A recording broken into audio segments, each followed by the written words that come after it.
My mom would be at all my sporting events. Let's say I was playing football, okay? My mother would be on the sidelines, and if the play on the field started going one way, my mother would run along like, Mark, get him, get him. I'd be like, oh my gosh. I'd get in the huddle with the other guys. They go, Mark, is that your mother? I go, no, I never saw her before in my life. See, the greatest gift my mother ever gave me, she believed in me. I have overdosed on drugs on 3 occasions where I should have been dead. But I believe I was kept here for a reason. You show me your friends, I will show you your future. How do I know this?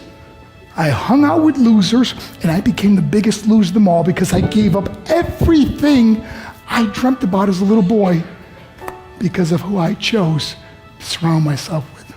My friends would drive me home at 2, 3, 4 in the morning. We'd be drunk and high, laughing in the car. We'd pull up in front of my house in New York. They go, Mark, the light's on. I go, oh man, my mother's up. See, my mom wouldn't go to bed until she knew her son was still alive. I'd walk in, she'd say, hi, Mark, how was your night? I go, it was good, Mom, I'm just gonna go to bed. She goes, can I talk to you for a minute? I go, Mom, I'm tired, I'm just gonna go to bed. She goes, Mark, I haven't seen you all day and all night. Can I please talk to you? I said, man, just leave me alone. You bug me. I'd slam my bedroom door on the one person who believed in me. I was on a worldwide tour and we were wrestling overseas in Japan. After my wrestling match, I went upstairs in my hotel room and I fell asleep. There was a knock at my door at 3 o'clock in the morning. I got out of bed and I looked through the safety window and I could see it was a Japanese promoter. So I opened the door and he said, Mark, you need to call home. There's been an emergency. I went and got on the hotel room phone. I called back to the United States and said, hey, what's going on? They said, Mark, I don't know how to tell you this. I said, just tell me what happened. I suddenly started crying. They go, Mark, I can't tell you. I said, just say it. They said, Mark, your mother died. I just threw the phone down. I ran out of my hotel room.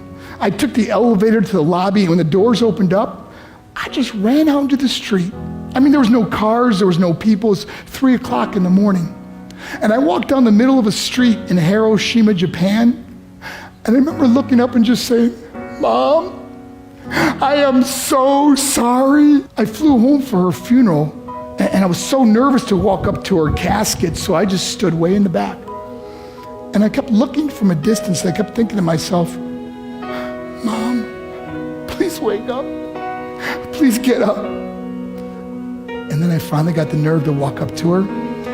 And as I got closer, I could see my mom for the first time. I mean, she was so beautiful.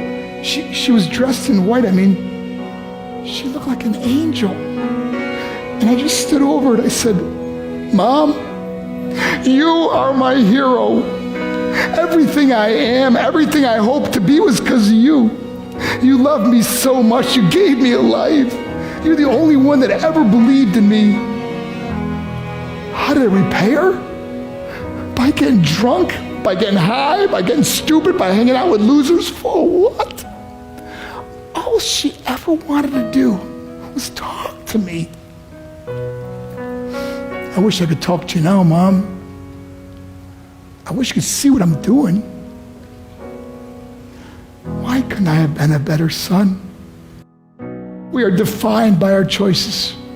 But if you surround yourself with people involved in drugs and alcohol and pills, it's a dead end. I'm not here to preach to you. I'm here to tell you I lived that life. It leads to broken hearts, broken relationships, broken dreams, and death. For what? To get high? If you have a mother or a father, when you go home, tell them how much you love them. See, my whole life was about being rich and famous. I had to be a millionaire. I had to win the race. I had to win the race at the expense of my marriage, my family, my friends. For what? To be all alone in the world? I learned what is truly important, and that is how precious this gift of life is, and our families, and how quickly it can be taken away. See, I no longer live in time. I live in moments. See, it's not what's in your pocket that matters. It's what's in your heart that truly matters. Love Love is just a word until somebody comes along and gives it meaning. You're the meaning.